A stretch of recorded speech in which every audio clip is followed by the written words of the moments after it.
I'm Joel McHale, and I have no idea what this is. If there was only a flag on a microphone that would inform me what I'm actually talking about right now. But there isn't. .com. Yeah. Is it true that your first agent fired you after 6 months? My first agent? What are you talking about? First You agent? Agent. I'm sorry. I just thought you were incredibly racist. So, my first theatrical agent, yes, he did. I got a guest star on, or a co-star on Will and Grace, and I didn't have an agent at that point, and I ended up getting an agent out of that little guest star, and after about 6 months with that agency, they dropped me because they said I was not booking, and that they would be ready for someone like, they said come back in like 4 years when you're bigger. Is it different because getting representation is sort of crossing a threshold as an actor? Yeah. Is it a different sort of recovery that you have to go through?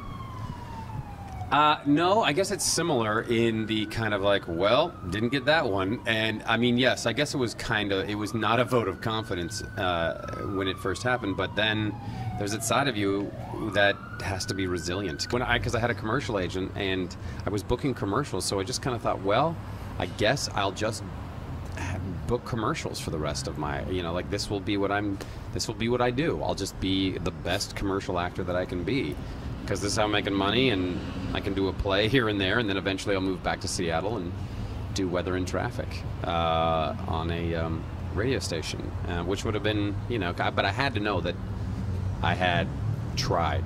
So how'd you get the soup? It was an audition that I was hip pocketed at an agency by a high school friend of mine, and he sent me out on it. And I had met with them it was one of many auditions that I had done, and it was a long process, not because they were narrowing it down from thousands, but because they just were like, yeah, eventually we'll get to that pilot presentation. It was a pilot presentation, so it was like a 10-minute or 5-minute thing that we shot, and then they were like, should we make this a show? And they said, how much will it cost? And they said, that little? Wow, let's make it. So you've got to have a lot of different jobs. How many different skill sets do you have to have? Because you're doing the soup, you're doing community, you're also doing stand-up. Yeah. Are they all three completely different things, or how much overlap is there? Well, they're all performing, so there's that. So yeah, they're all different. I mean, with the soup, it's reading a teleprompter, reading jokes, and hopefully hitting the jokes. With community, it's a character that's now I've been playing for 3 years, and you have to know where he is and what he's doing and where he's going and where he's coming from, and obviously know your lines when you get there. And then movies are, real short things, so similar to community in that, I guess not, in the acting part. But then stand-up, yeah, is performing on stage, which I love. It's really fun to be in front of people. Chevy Chase told the New York Times a couple of years ago that you were... That was a couple of years ago. A couple of years ago. Were playing him 30 years ago. Yeah. Does this mean... No, I'm not. That was partially true. I'm playing him how he is now. Oh, okay. I was going to ask if you're looking forward to becoming him in 30 years. Oh, I can't wait.